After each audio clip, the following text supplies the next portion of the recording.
ตะเกียงเจ้าพายุครับกระเช้าใหญ่แบบเตี้ย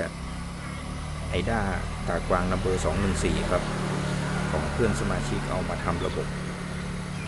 จุดติดสมบูรณ์แล้วครับไฟนิ่งกลมแสงกลมเต็มลูกแล้วครับ